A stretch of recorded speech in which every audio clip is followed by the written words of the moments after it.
Parece que hoje em dia todo mundo quer ser um influenciador. Sim, deixou de ser a profissão do futuro para ser a profissão do presente. Quer dicas para bombar o seu canal, o seu perfil, a sua empresa nas redes sociais e mais. Dicas para ficar definitivamente longe de crises indesejadas de imagem que podem aparecer. Solta a vinheta.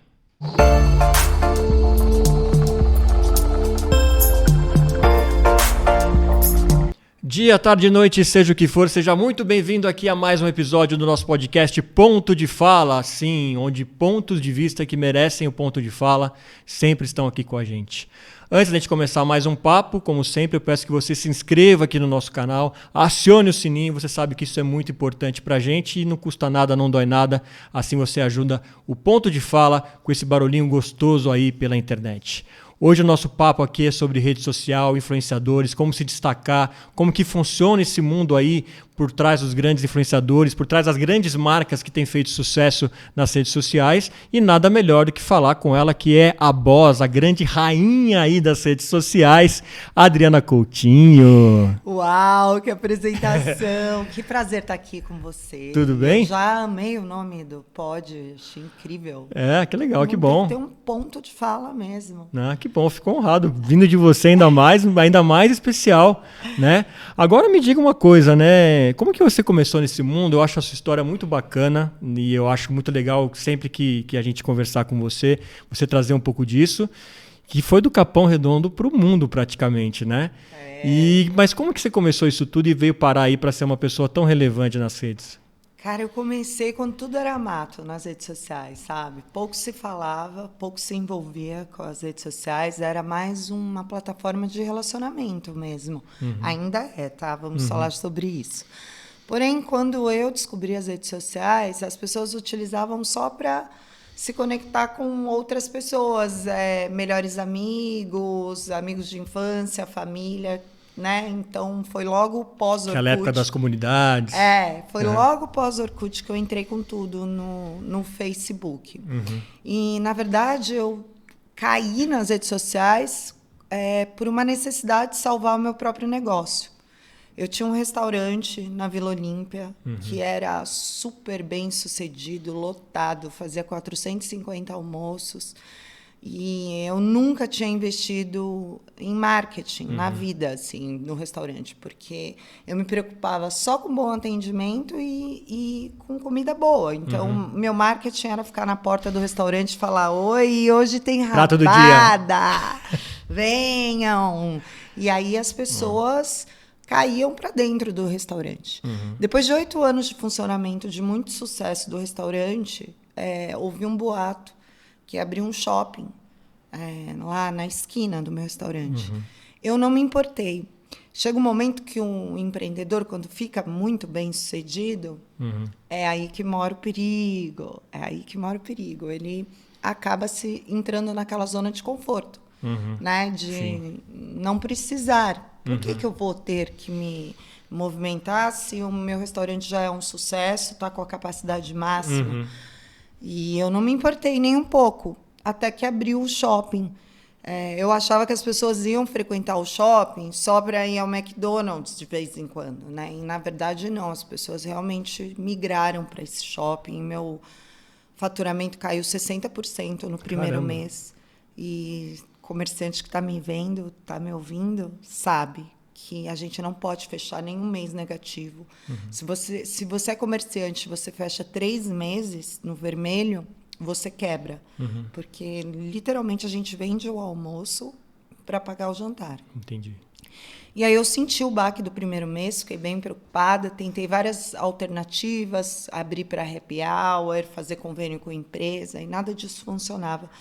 Trazer os meus clientes de volta. Aí eu descobri o Facebook.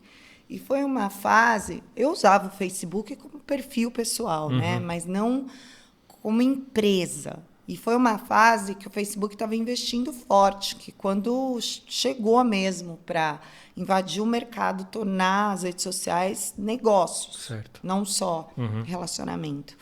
E aí eu entendi um pouco do game que estava rolando com as empresas, com as marcas que estavam entrando no Facebook.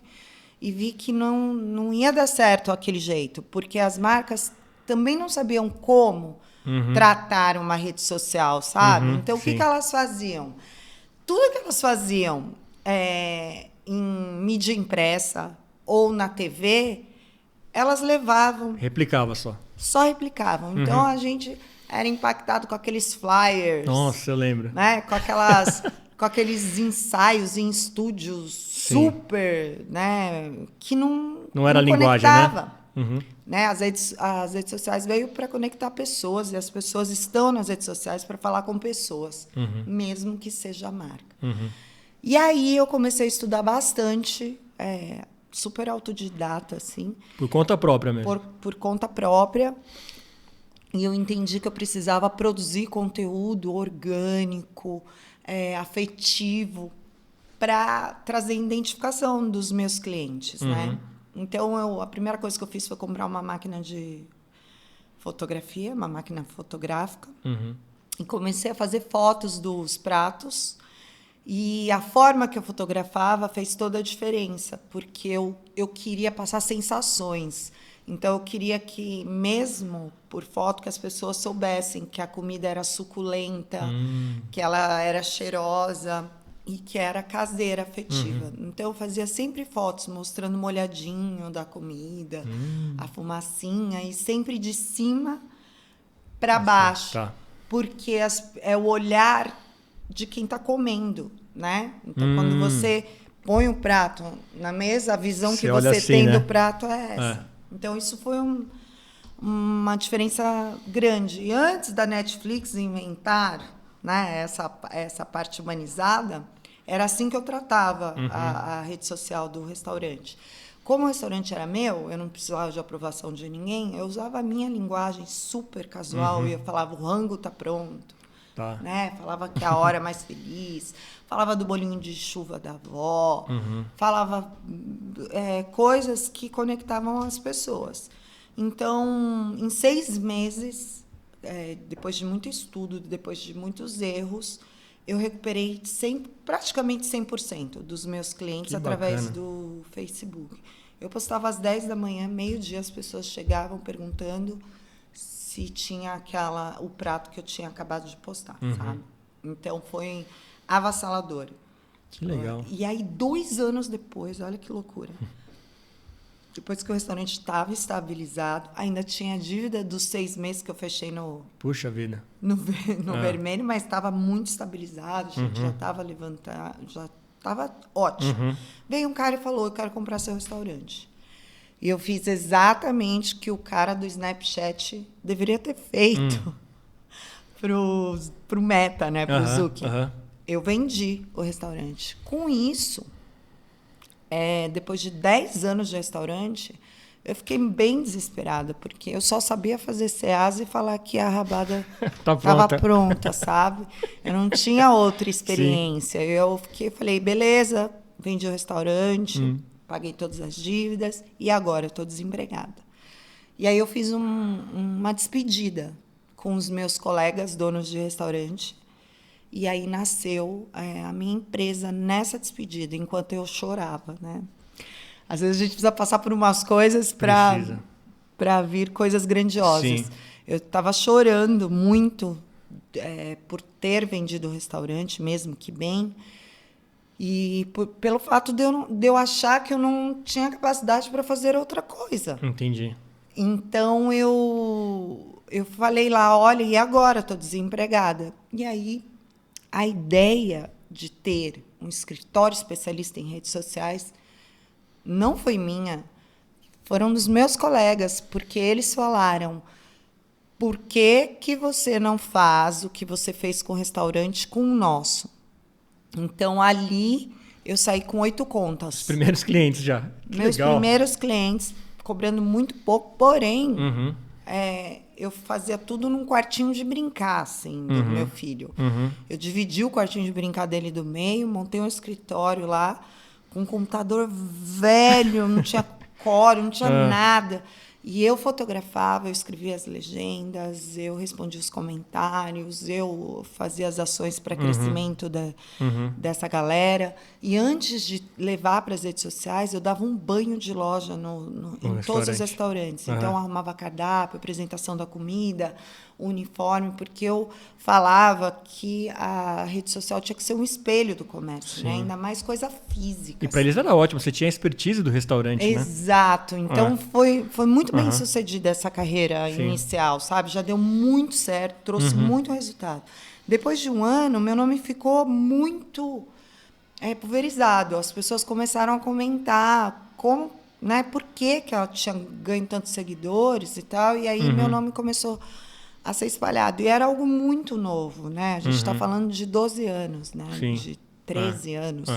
Então, eu rapidamente fui procurada por outros clientes sem prospectar ninguém. E aí eu resolvi alugar um escritório para sair do quartinho de brincar, né? Abrir empresa, né? Porque eu fiquei um ano, gente. Fiquei um ano sem abertura de empresa, você acredita? Só na era negociação tipo um ali. Frila, assim, tipo eu era frila. Não sei. E aí eu passei para o escritório, que era em cima de uma imobiliária, o fundo era quebrada. Estou aqui mais um dia. Ainda no Capão Redondo, nessa época? Esse é Campo Limpo. Campo Limpo. Do lado do Você Capão. sabe que eu conheço e tenho muita afetividade lá, porque eu estudei minha vida inteira no Adventista, que hoje é o NASP, que é o IAE. Eu estudei no IAE a vida inteira. Na estrada da Tapicirica, que é Capão Redondo ali, né? Cara, você conhece muito a quebrada. IAE é referência. É referência. Eu sei do bem. lado da Coab Adventista. Exatamente. Então, eu morava em frente ao IAE, lá na 47, Olha sabe? só, sei. Pois é. Ó, até arrepia de lembrar. Eu lembro nosso quando lançou o Sobrevivendo no Inferno do Racionais, que era lá de perto, a gente ficava com um orgulho. Pô, os caras estão aqui do lado e lançaram um CD que tá estourado, pá. Cara, eu vivi muito os Racionais, eu vivi muito o Capão Redondo, a gente pode falar sobre isso se você quiser. Mas aí eu montei esse escritório numa imobiliária e tinha o fundo desse escritório era quebrada mesmo, era bem inspiração para mim, porque era uma janela onde eu sentava e ficava pensando, cara, vai dar certo, eu vou vencer. E lá na quebrada, eu tive até a visita do Mano Brown lá no escritório. Fui lá, trocou uma ideia pra gente fazer o clipe lá que eu fiz com a Cleo. E eu comecei a atender grandes artistas já nesse escritório da quebrada. Fui ampliando os meus funcionários, cheguei a ter 9 funcionários nessa quebrada. E atendendo Universal Music, atendendo Disney, tudo lá na quebrada. E como que foi essa virada assim? Conta pra gente quem foi o primeiro famoso que você atendeu para você ter essa visibilidade de ter uma empresa grande como essas que você citou. A primeira famosa que eu atendi foi a Cris Arcangeli. Sei. Ela colocou um anúncio nos stories dela falando que ela precisava de alguém para auxiliar nas redes sociais e eu mandei o direct e ela respondeu, cara. Inacreditável, assim.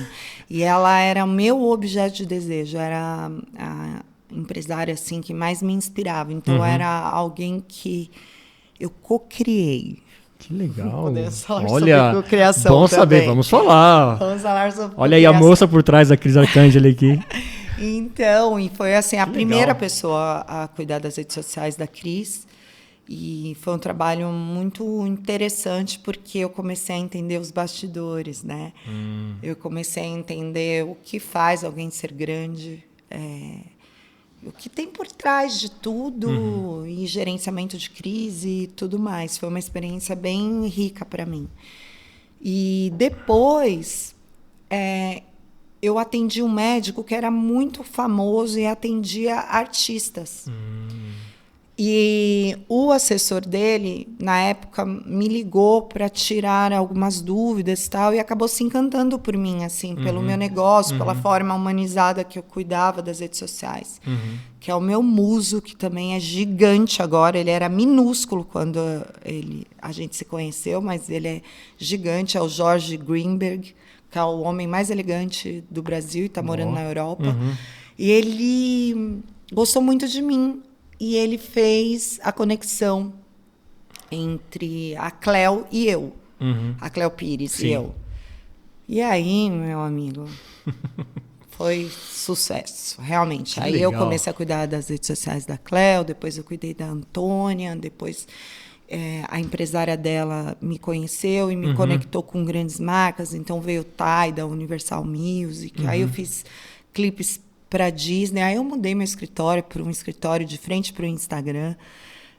Que legal. Mudou muito a minha vida. Hoje eu estou num escritório de frente para a Estaiada, mais bonito Sei. ainda. Que legal. Mas a minha história começou assim, e sempre trabalhando com orgânico, nunca com tráfego pago. Tá. Sempre mostrando para os assessorados que eles tinham que se relacionar com os seguidores, tinham que fazer uma entrega muito grande para depois vender alguma coisa. Quando a gente fala vender, não é só produto físico, né? Quando uma atriz entra numa novela, ela precisa vender o papel dela para que as pessoas assistam a novela. Sim. Então, para que isso gere para gerar esse desejo no seguidor, ela precisa estar presente. Tá. Precisa se relacionar, se conectar com o seguidor. Porque aí a hora que ela fala, gente, a novela está começando, quero todo mundo ligadinho, vai em massa. Tá. Agora você falou um pouquinho aí, daí eu comecei a cuidar do perfil dela, cuidar dela. Conta para quem não está muito familiarizado, como que é essa consultoria? O que significa cuidar do perfil de um influenciador ou de alguém famoso?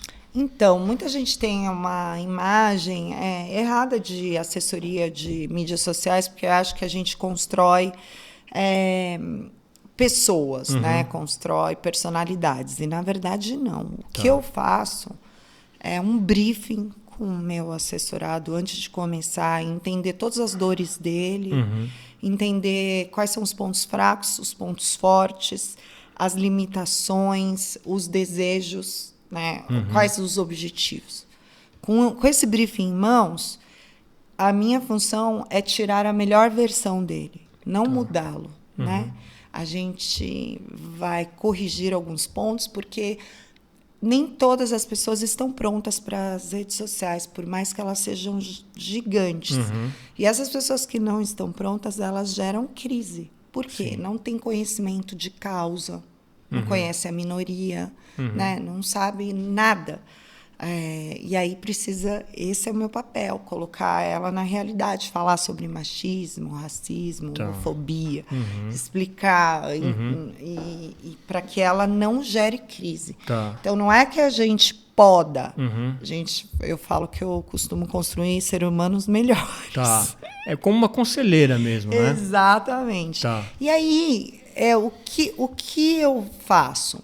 Tirar o melhor do artista, da influenciadora. Eu não crio habilidades, eu potencializo a habilidade que o meu assessorado tem. E vale para a empresa também. Então, se a habilidade do meu assessorado é falar com pessoas, a gente vai construir um planejamento estratégico vencedor, para que ele se comunique de forma assertiva. E aí a gente produz os posts, sempre com participação do assessorado, e direciona em tudo, do bom dia ao boa noite nos stories. Então vocês estão sempre caminhando junto. Tem o que a gente está vendo do cara lá. É contato direto. Tem uma participação total de vocês. Total. Nada a não ser os rebeldes, mas nada pode subir sem aprovação. Daí você já liga, como é que você posta isso? Quando é ruim, eu fico apavorada. Nossa, eu sou meio brava, sabe? Eles têm respeito por mim, assim. Olha, eu não tinha falado que você é brava, hein? No trabalho eu sou muito séria. Muito séria. E agora me diga uma coisa, você estava falando assim, não é todo mundo que está preparado, né? Mas todo mundo pode se tornar um bom influenciador? Ou é possível você treinar, fabricar, ou tem gente que, esquece, você não vai, sai daqui, não é o seu mundo. Fabricar não dá, mas como eu disse, todo mundo tem uma habilidade, né? Olha, não precisa essas habilidades padrões. É linda. Né? Isso também é um ponto forte para as redes sociais, mas não é o único ponto forte. E todo mundo tem um jeito, alguma coisa que faz, ou fala, ou age, que outra pessoa se identifica. Entendi. A gente está falando de quantos bilhões de usuários, né, do Instagram, 1,5 bilhão de usuários. Então, tem uma fatia A rede social, ela não é tão aberta assim. Não é 1,5 bilhão que gosta das mesmas coisas, concorda com as mesmas coisas. A rede social é formada por bolhas. E cada um tem a sua bolha, e essa bolha não é tão pequena, tá? Tem a bolha dos intelectuais, tem a bolha dos políticos, dos atletas, dos veganos, tem bolha para tudo. Tá. Tem bolha para quem sofre de enxaqueca. Olha que loucura. Tem um grupo no Facebook que tem 1 milhão. Bombando de... 1 milhão de pessoas que sofrem de enxaqueca. Entendi. Então, dá sim para pegar uma pessoa comum e fazer com que ela vire um influenciador. Porém, o diferencial é o quão disposto ela está a se dedicar. Tempo, né? Dinheiro, porque ela vai precisar viver disso, então ela precisa se programar para viver disso. E realmente não é a maioria que faz. Porque produzir conteúdo, ser um creator é um trabalho árduo. Tá. Não é fácil, não é só pegar o celular e gravar. Você precisa realmente ter estratégia. Porque, por mais natural e orgânico que você seja, que é isso que eu acredito, né?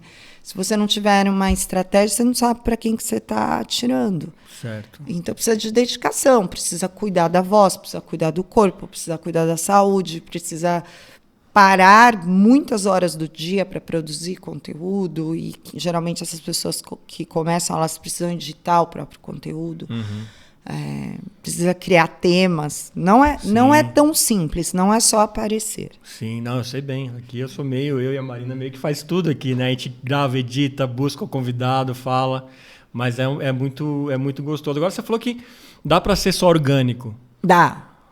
Com empresa também? Com empresa também, dá para ser orgânico. Se tiver muito aparecer patrocinado, né? O post patrocinado, ele é complementar. Tá. Mas, se você não tiver uma rede social relevante, estruturada, com pessoas engajadas, você vai jogar dinheiro fora no patrocinado. Dificilmente alguém clica e compra. Tá. Geralmente as pessoas clicam e entram na rede social para ver se é de confiança, se realmente vale a pena. Tá. Não vira negócio, né? Não vira negócio. Então, eu vejo empresas que não investem em nada no Instagram, assim, não postam todo dia, não se preocupam em se relacionar com o cliente, não gravam stories e gastam rios de dinheiro com patrocinado. Dá resultado, obviamente, né? Quanto mais você investe, mais pessoas você alcança e a chance da pessoa comprar é maior. Porém, se investissem no orgânico, esse valor seria diminuído e essa empresa poderia investir em outras coisas, como marketing de influência, que dá muito resultado também. Sim. E as pessoas gostam de se comunicar com as empresas nas redes sociais ou elas acham invasivo? Não, elas se sentem super importantes. Eu vejo pela Universal, né? Que é uma empresa que tem 200 artistas no leque. Então, a gente responde de uma forma muito, muito humanizada. Então, vai um cantor e comenta no post de outro artista e a gente responde, dá uma esperança para ele, sabe? A gravadora me notou, aí ele printa, posta nos stories e aí volta. Não é à toa que a Netflix adotou esse sistema, né, de desenhar uma persona. Sim, foi. Uma fofoqueira, uma viciada em série e tal. É uma persona. E não só a Netflix, são várias empresas falando isso, né? Kit Kat, iFood, no Twitter, eles têm uma persona muito divertida. É necessário. Só que o entendimento eu não estou na rede social, no Instagram, no Twitter, no TikTok, para vender. Tá? Vender direto é anúncio mesmo. Ainda é anúncio? Ainda é anúncio. Venda fria. Pá, aqui, ó, meu produto, compra aqui, R$ 9,90. Tá. O Instagram, ele deve ser tratado como um canal de relacionamento. Tá. Então, ele tem que estar lá e os posts têm que ter algum motivo. Entreter, motivar, informar, alguma coisa. Tem que ter. E aí você entende que é mais fácil de você comprar com alguém que você já se relaciona do que com alguém que você só foi impactado pela primeira vez. Uma coisa é falar para uma amiga de anos que eu tô amando a minha manicure. E outra coisa é eu parar alguém na rua e falar, olha a minha unha, que linda. Entendi. Vai lá fazer com a minha manicura. Vai olhar para mim e falar, que menina louca. Né? Mas a minha amiga vai... Então, esse é o resumo de anúncio e orgânico. Tá. Então, precisa ter esse cuidado de saber que você está nas redes sociais e que, por acaso, você vende alguma coisa. Não obrigatoriamente. A entrega tem que ser maior. Agora vamos falar de quando dá errado as coisas, né? Quando Mano. tem crise e tudo mais. Tudo é recuperável de imagem? Ou tem alguns temas que você acha que hoje em dia, se você falar, assim, esquece? Não, nem tudo é recuperável, infelizmente. Tá. Eu, como gestora de crise, eu já geri mais de 48 grandes crises. Tá. Todas gigantes. Nenhuma bobinha. Mas Pode citar alguma delas? Posso sim. Cita um exemplo aí emblemático que o pessoal vai lembrar, de repente. Vou falar de crises que não foram causadas pelos meus assessorados. Tá bom, show. Porque o meu escritório... É muito importante saber fazer gestão de crise, mas Sim. é mais importante trabalhar com prevenção de Sim, crise. O também meu acho, escritório ele trabalha muito com prevenção de crise, mas tem crises que acontecem que é inerente à tua vontade, né? Que as pessoas causam. Vou contar uma crise horrível e que a gente reverteu de uma forma muito positiva, que foi da Luísa Sonza. Houve um vazamento de um nudes dela, você lembra disso? Sim. Foi horrível, foi no dia do meu aniversário, no Ixi. domingo, 8 horas da manhã. Nunca vou esquecer. Presentão. Eu estava logada na conta dela e mexi no celular e comecei a ver um monte de mensagem. Quando eu vi, tinha um nude no Stories. Ela, com aquele... Nossa, eu fiquei mal, assim, porque quando isso aconteceu, ela é muito nova, mas na época era muito novinha. Aquele corpo de criança, assim, eu já pensei na minha filha e fiquei apavorada. Poxa vida. Apaguei o nude, liguei para ela, desesperada. Ela estava dormindo e, cara, um caos se estabeleceu. Na época, a Luísa Sonza não tinha lançado nenhuma música autoral, não tinha um EP, não tinha nenhum EP. A gente estava brigando nas redes sociais para mostrar que ela não era só a esposa do Whindersson, que era uma menina super empoderada, com muito talento, né? E na época que aconteceu isso, a Luísa, ela não tinha a galera do GLBTQIA+, do lado dela, nem as feministas, porque ela tinha entrado nessa caixinha de mulher do Whindersson. Tá. Quando aconteceu o nude, a nossa atitude foi, além de stalkear todo mundo que tinha vazado, né? E estava compartilhando, em 3 horas tinha 1 milhão de... Maria. Foi muito rápido. A gente tomou uma atitude assim, de posicionamento mesmo, de pedir apoio às mulheres, né? E de correr atrás dessa galera fantástica do GLBTQIA+, que abraçou a gente absurdamente. E lançaram campanhas de respeito com a Luísa. Em 72 horas, não existia mais esse nude. Ele foi completamente extinto das redes sociais. E a Luísa ganhou uma voz. Eu não cuido mais da Luísa, faz algum tempo, faz uns 2 anos. E o engraçado, nunca mais falei com ela sobre isso. Eu até gostaria de saber se ela sente esse impacto, né, de diferença. Foi dada a voz para ela. E ela passou a ser mais relevante, principalmente nas redes sociais. Sim. Então, eu falo que é um gerenciamento de crise 100% bem sucedido, que a gente transformou uma coisa horrível, traumática, em algo positivo. Olha só. E ajudou muita gente também, que já tinha sido exposta e tal. Essas pessoas foram acolhidas. Foi muito bacana. Putz, que bacana mesmo, hein? Pois é. E... Então, você disse que em alguns casos não se recupera, né? A gente lembra daquele caso da Pugliese na pandemia.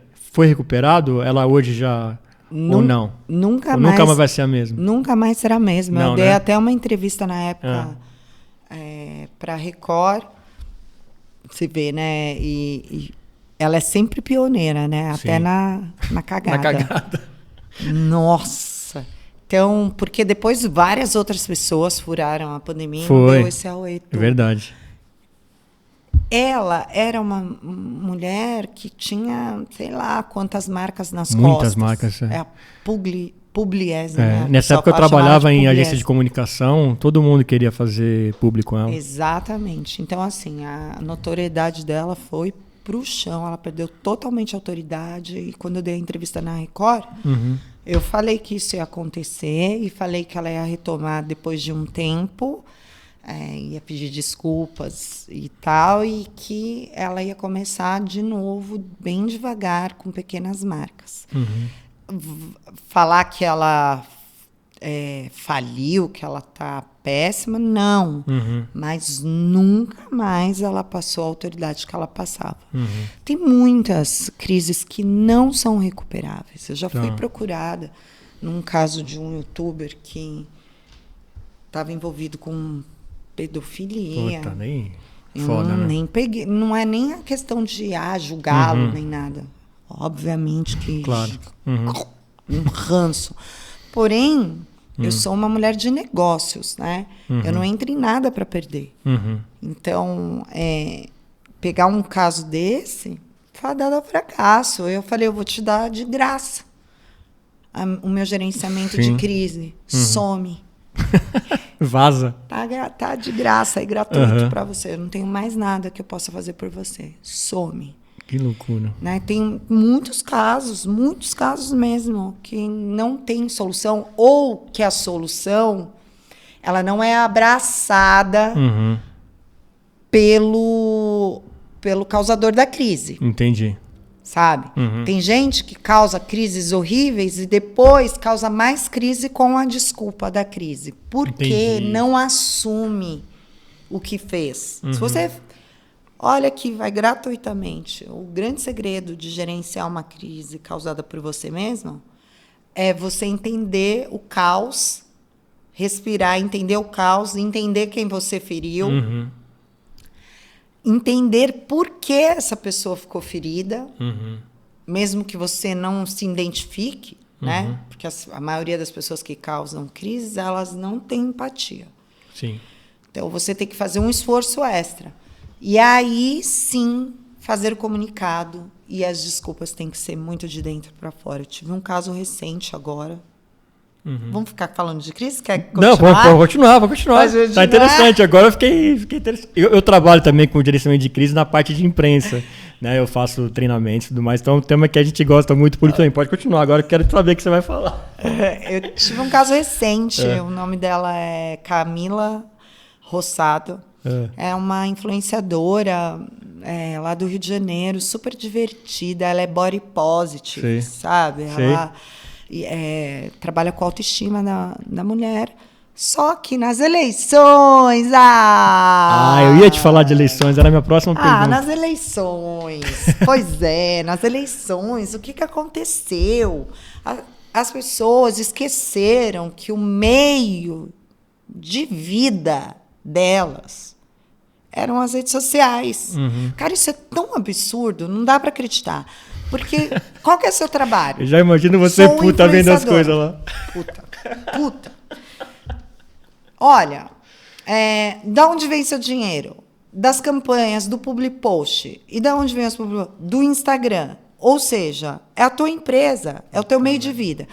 Quando você escolhe um partido, empresa tem que ser apartidária, não pode ser, não pode ser religiosa, a não ser que você realmente queira definir. Aí vai até o fim, né? Deixar claro mesmo, tipo, eu não quero eleitores de X, seguidores de X partidos, eu só quero desse. Aí se for super nichado. Mas não é o caso da maioria, gente. Olha só como foi essas eleições. Totalmente. Metade, meia. metade. E aí, você, tipo, a outra metade você não quer?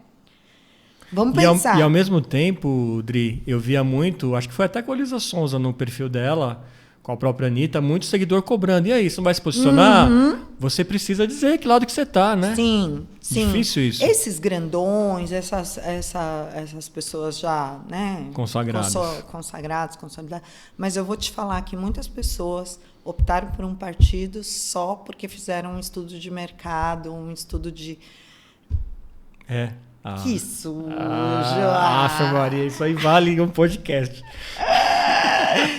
Porque viram que a maioria dos seguidores eram a favor daquele partido. Então, as que foram muito pressionadas se posicionaram. Tá. Mas eu não recomendo, Não cara. recomenda mesmo, tá? Não recomendo.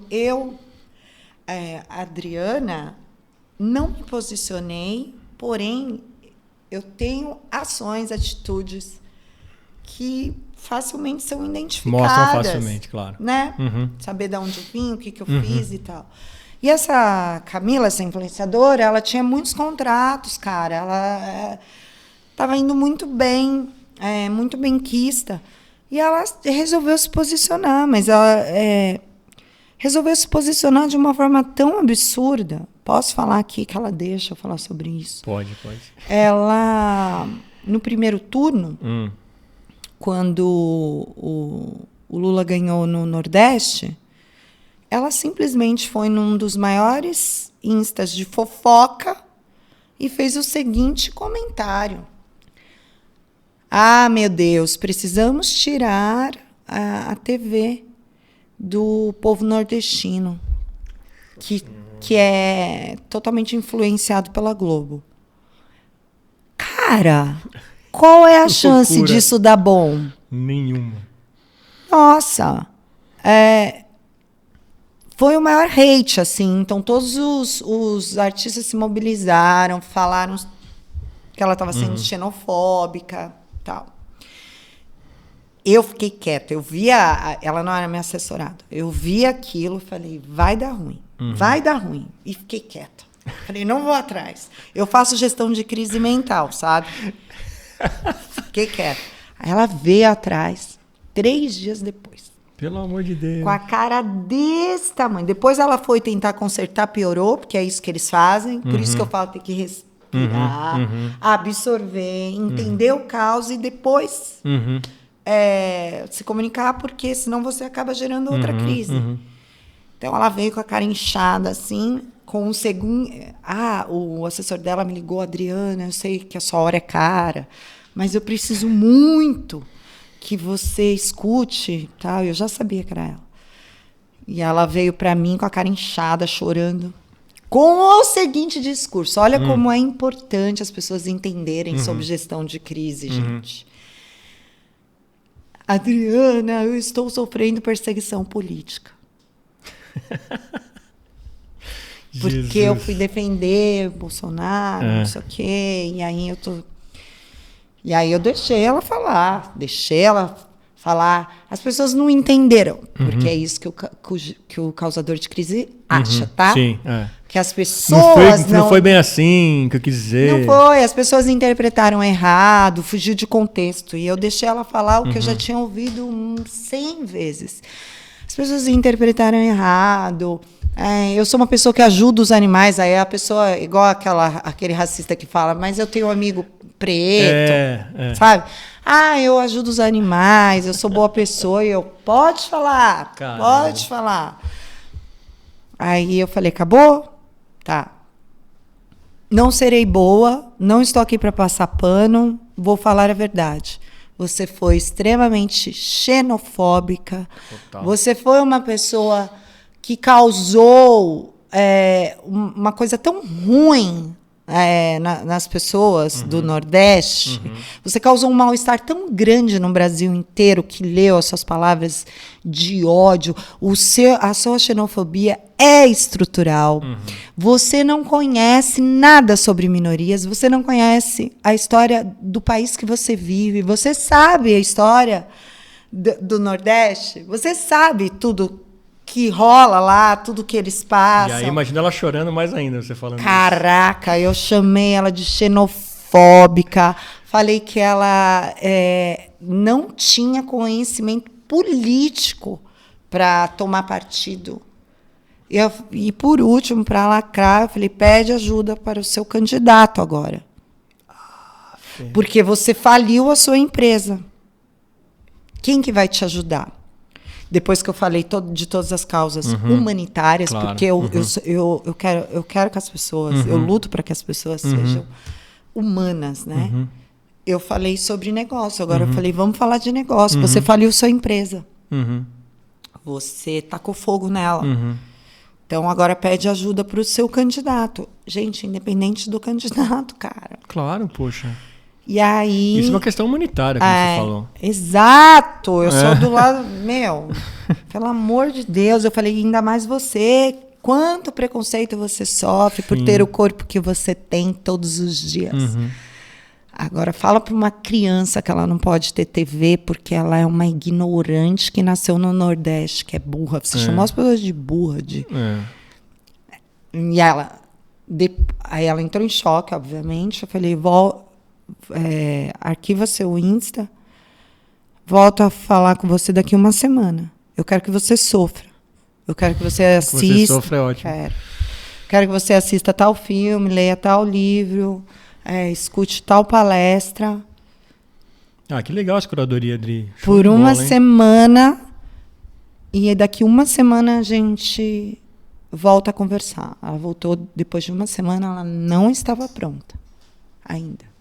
Ela não estava pronta para voltar para as redes sociais. E aí passou um mês. Aí ela voltou. Ela já voltou por conta própria, né? Porque é caro o gerenciamento. Claro. É a parte que dói, né? Muito caro o gerenciamento de crise. Não é... Sim. Mas também pode salvar. E agora ela está voltando bem, sabe? Porque ela realmente assumiu que ela foi uma idiota.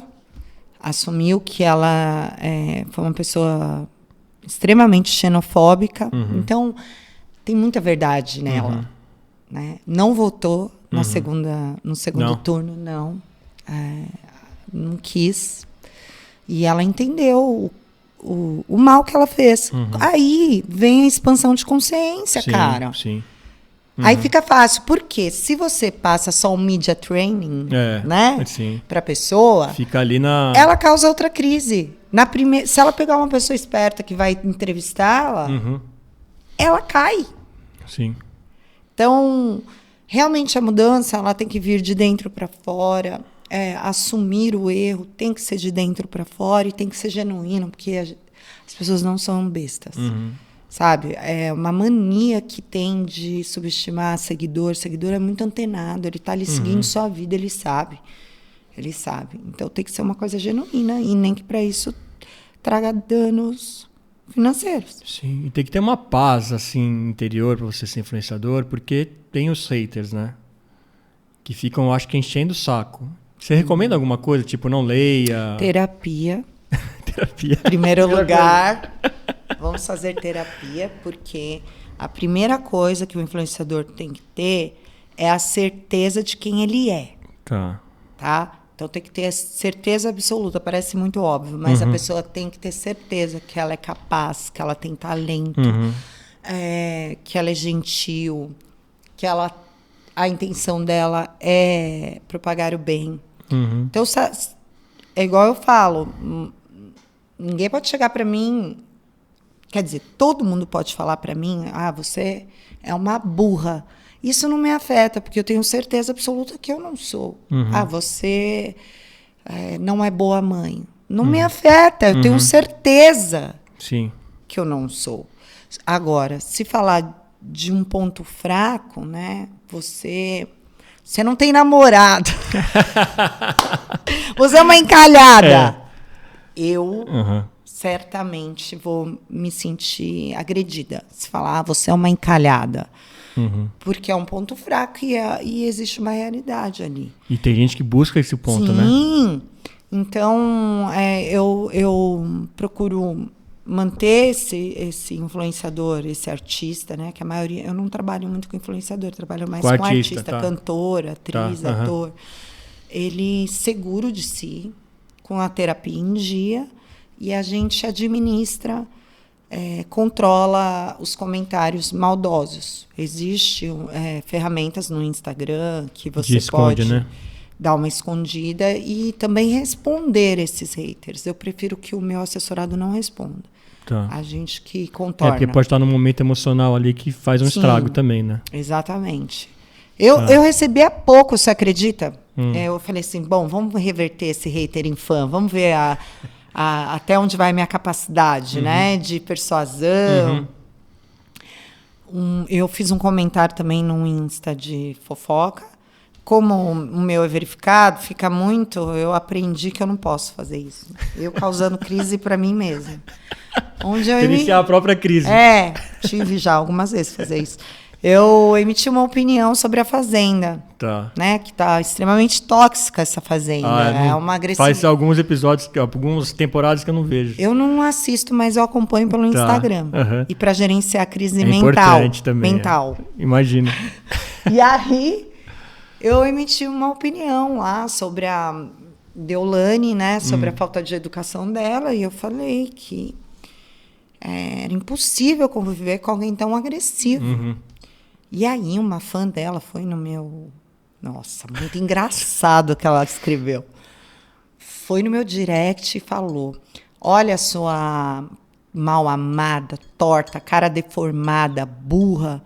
Cara, ela me chamou de tantas coisas. Muito engraçado. Ela, você é uma recalcada, você tem inveja da doutora Deolane, porque você nunca será ela. Sua nunca será ela. Feia, sua voz horrível, sua boca é feia, seu nariz é feio. Você é horrorosa. Gente, ela, assim, foi uma lista tão grande. Que pessoa maluca. Muita ofensa. Você é deformada, você está derretida. Ela falou coisas assim... Absurdas. Aí eu peguei e falei: oi, acalma seu coração. Nenhum artista vale essa sua raiva, esse seu ódio. Eu entendo que você seja fã e que você está defendendo a sua ídola. Porém, esse não é o caminho. É justamente o que ela está fazendo lá dentro. Porque a Deolane é uma mulher extremamente inteligente. Ela poderia usar as aulas de argumentação que ela fez na faculdade, né? Para arrasar, utilizar lá. Se fazer presente de outra forma. Aí conversei bastante com ela, tal. Aí ela falou: mas você falou mal dela. Eu falei: é uma opinião, porque eu sou da paz, né? E o reality é para isso mesmo, a gente assiste e tal. No final, ela pegou, me agradeceu, falou que eu era uma querida e tal. E aí ela falou: mas não fala mais mal da Deolane. Eu falei: olha, não vou mais fazer nenhum tipo de comentário naquele Insta, só se você falar que eu sou linda, maravilhosa. Reverteu para você tirar esses traumas que você acabou de me colocar. Só você falar que você estava mentindo, que eu sou perfeita. Ela morreu de rir. Você é linda. Mas que legal, né? Porque a pessoa, quando vai xingar num comentário, ela já vai xingar esperando que a pessoa xingue de volta, né? Então você quebra totalmente quando você vai com amor, com paz, né? Equilíbrio, né? Equilíbrio. Inteligência emocional, né? A pessoa tá ali, ela tá colocando para fora o que ela tem dentro. E aí, se você devolve na mesma moeda, é o que você tem dentro também, então tá tudo certo. Agora, eu sou contra. Por mais que a pessoa te ofenda, sou super contra entrar em embate. Agora, quando ofende uma nação, sabe? Aí é demais. Aí é demais. O hater, você trabalhando muito tempo com isso, deu para entender por que o hater segue de quem ele não gosta? Psicologicamente, alguma coisa que o ser humano tem de gostar de seguir? Tipo, eu não gosto da pessoa, mas vou ficar olhando o que ela faz. O ser humano é muito doido, cara. Eu falo bastante sobre cocriação, né? Sobre você vibrar alto, manter pensamentos positivos. Mas é um treino. Deveria ser natural, né? Do ser humano acordar, uau, que dia lindo, sol, bora trabalhar. Nossa, café gostoso. Deveria ser natural. É treino, viu, ser positivo.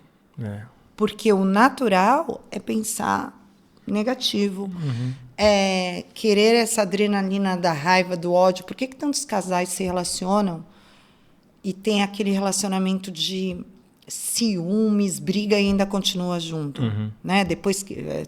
muita gente fala, né? Que depois da briga é gostoso fazer amor, não é? É o melhor que tem, fala. Porque gera essa adrenalina, né?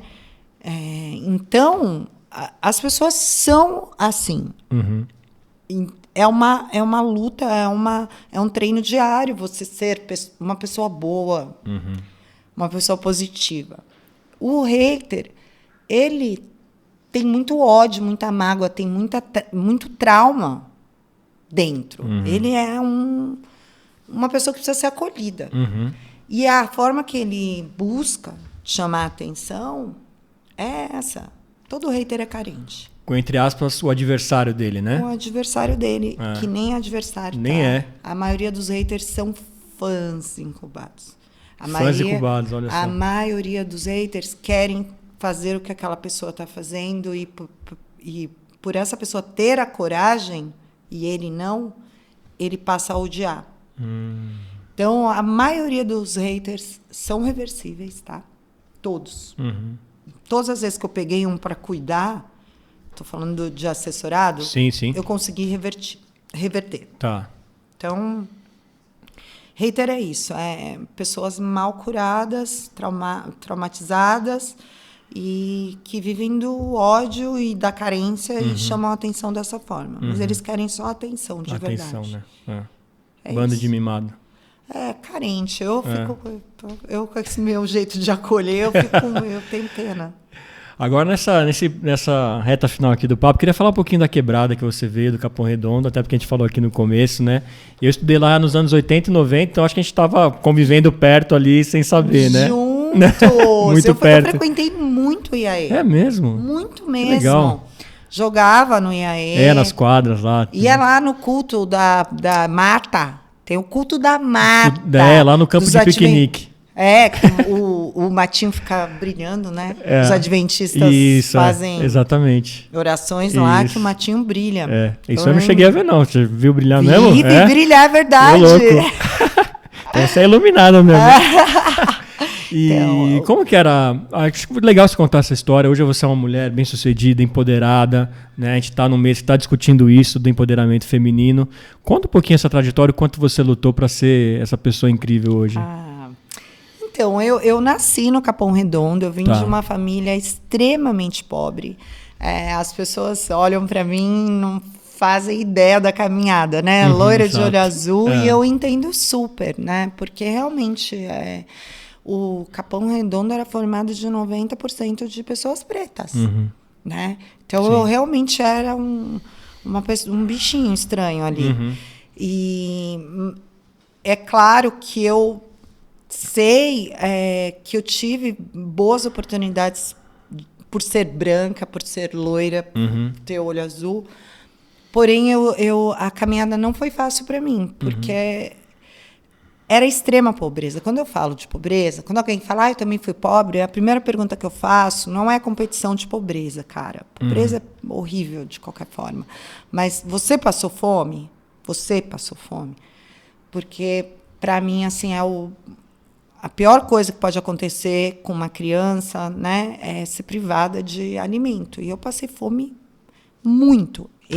Minhas irmãs, minha família, a gente passou muita fome. A gente morava em casa precária, não tinha chão, né? Era terra batida. Depois a gente foi melhorando, fomos para um predinho lá no Parque do Engenho, mas foi uma fase muito difícil. Eu não gosto de romantizar a pobreza. É claro que tiveram momentos incríveis, ainda mais no Capão Redondo, que é um berço da arte. Então, eu tive contato com pessoas maravilhosas desde sempre. E eu sempre fui muito madura, né? Eu sempre me envolvi com pessoas mais velhas. E eu tive a grande sorte de estudar em escola pública, na periferia, e eu vou te dizer a sorte, que os meus professores eram pretos. Então, eu tive já o lado certo da história desde muito nova, assim. Então, eu tive uma consciência muito grande sobre os meus privilégios, sobre as minhas manas, sobre tudo que estava acontecendo. Então, eu nunca achei que era mimimi, eu sempre entendi as dores, né? E também entendi o potencial da quebrada. Eu sempre lutei pela quebrada. Fiquei lá até os 20 anos de idade.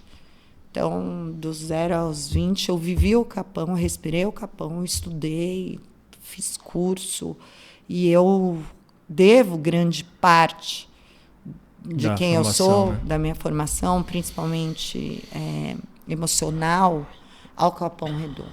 Aos traumas também. Porque lá as pessoas praticavam chacina, todo dia você via um morto, cara. Eu lembro nessa época dos anos 90 que a gente estudava lá, era considerado o bairro mais violento, né? Sim. De São Paulo. Passeio de criança era ir ver morto, esticado, cara. Matavam pessoas atrás da escola. E eu, quando falo pessoas, é pessoas de 13, 14 anos, né? Eu já presenciei vários assassinatos. Não foi nenhum, nem dois, nem três. Vários, porque eu morava num prédio que ficava mais alto e a gente tinha a visão da quebrada. Então, via as ruas, via a galera com arma e tal. Era muito violento. Né? Lá tinha pé de pato, que eram os justiceiros e tal. Sim. Então, eu convivi com a violência muito grande e eu convivi também com a violência doméstica, né? Meu pai faz parte não é mais vivo. Então, não foi fácil, cara. Eu não gosto de romantizar mesmo, mas eu acredito muito que houve uma evolução lá. Eu falo que o nosso herói é o Mano Brown, que ele deu um caminho pra gente, sabe? Foi. Pra galera do Capão. Engraçado, tenho uma curiosidade para falar sobre o Mano Brown. Vou falar para vocês. Eu nunca contei isso para ninguém, que privilégio. cara.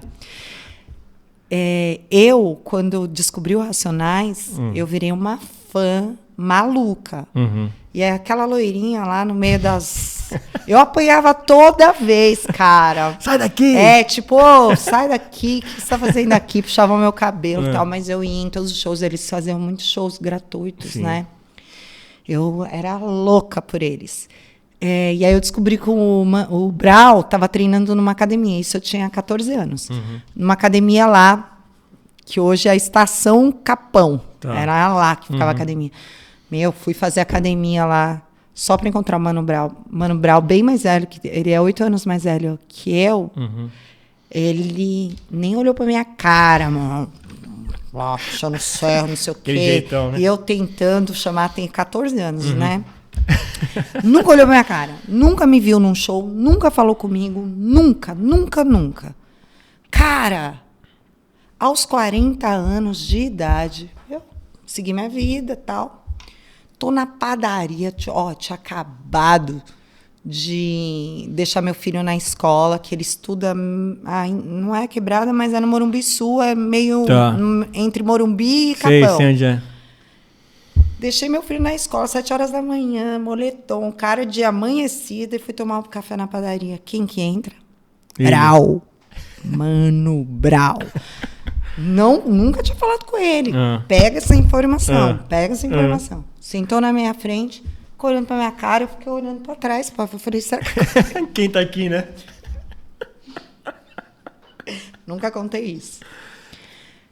Levantei, ele levantou também. Eu falei, vou morrer. Levantou também. Aí chegou perto e falou, e aí, loira, brilhando logo cedo? Não. Que sensacional. Bora, de novo. E aí, loira, brilhando logo cedo? Eu quase tive um treco. Oi, tudo bem? Ele, oi, tudo bem. Simpático, tá? Bicudo, mas simpático. Oi, tudo bem, eu sou o Brau, você jura? Não.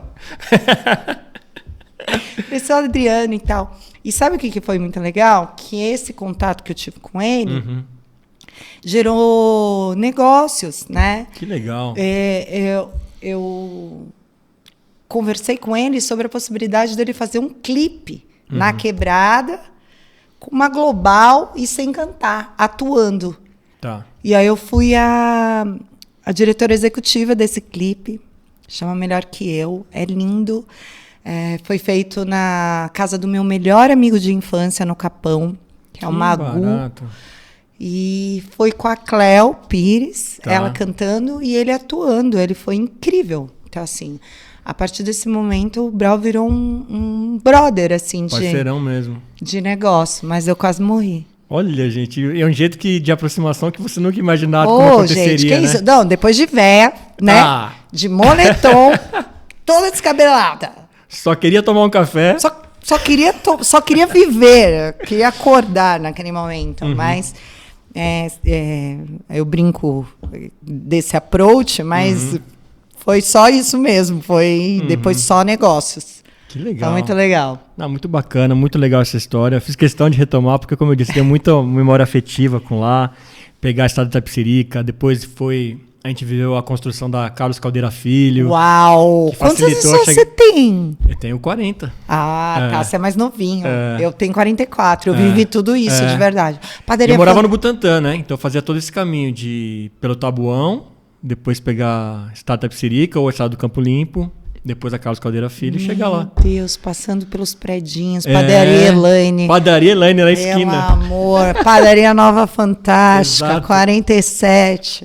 A galera às Tudo vezes isso. fica me testando, sabe? Não acredita que eu sou do Capão. Eu falo, fala uma rua aí, filho. Fala aí, manda aí. Passa a caminhada aí pra eu te provar que eu sei. E Pegava o Jardim das Rosas, o ônibus. meu Deus do céu. Jardim Irene. Jardim Irene, né? Que ficou conhecido como o Cafu depois. Pois é, Jardim Irene era bem pertinho Sim, lá do IAE. É. Tinha umas casas bonitas lá, Sim, né? Que eram dos adventistas. Sim, Tem um lado legal. legal. Mas eu tenho muitas lembranças boas. Meus melhores amigos continuam no Capão Redondo. A minha família mora no Capão, porque são bairristas, gostam. É o que eu falo. Eu não quero voltar para a pobreza. Não quero. Trabalho todos os dias de 12 a 14 horas por dia para não ter que viver a pobreza de novo, nem que meus filhos passem por essa experiência, mas eu não esqueço dos meus.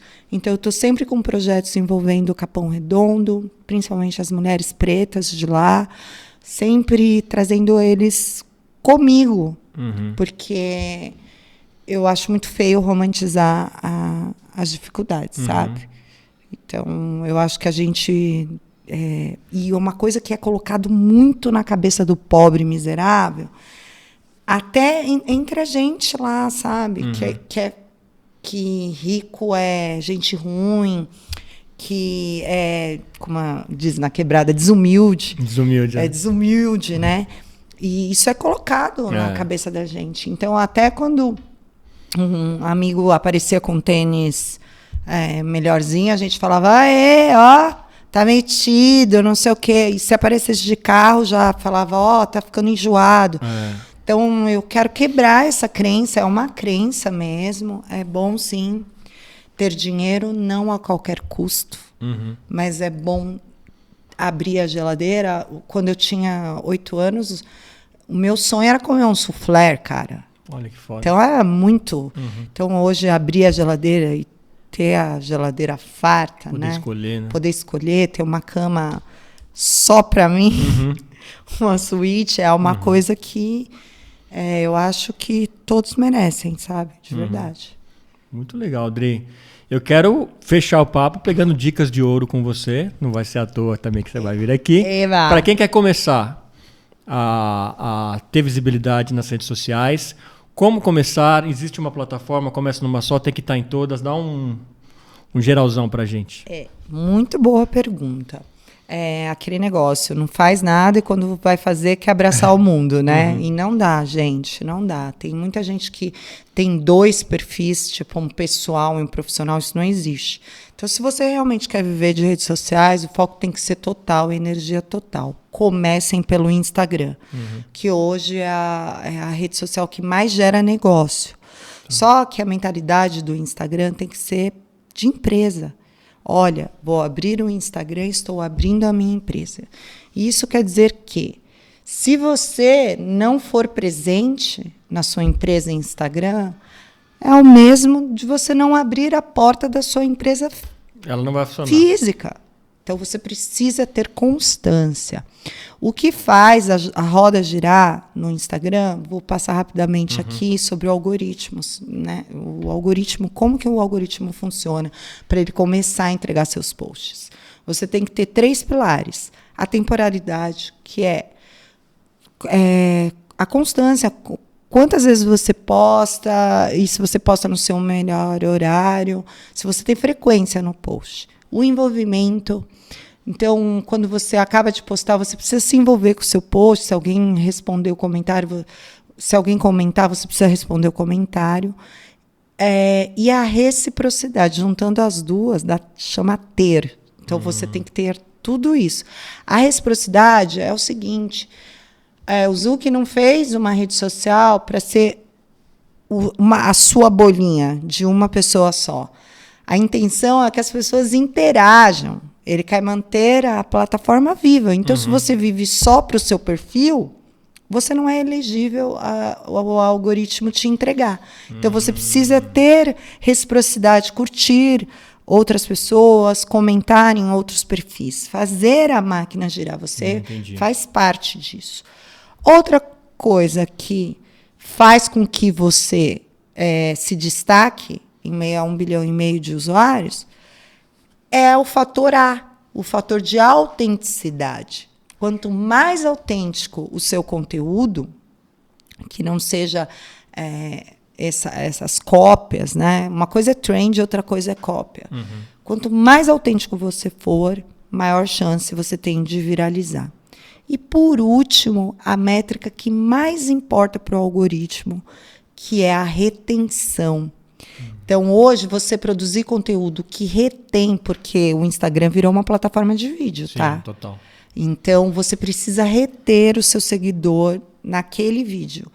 Então, se o algoritmo enxerga que seus vídeos retêm o seguidor, você é um forte candidato a brilhar nas redes sociais. Muito bem. É isso, uma aulinha aqui.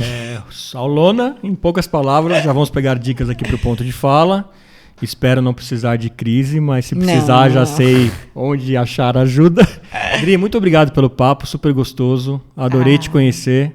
Obrigada a você. Né, foi muito gostoso e espero que a gente se encontre aí novamente nessa vida louca aí. Essa caminhada é nóis. Né? Adorei, viu? Obrigado. E obrigado você que acompanha esse papo delicioso com a Adriana Coutinho. Lembrando mais uma vez, se inscreva aqui no canal, deixe o seu like, compartilha geral. Vamos colocar mais gente nessas conversas inspiradoras que o Ponto de Fala busca trazer para vocês todas as terças e quintas às 18 horas. Eu sou Fernando Tuller, esse foi mais um Ponto de Fala. A gente se vê no próximo. Até lá.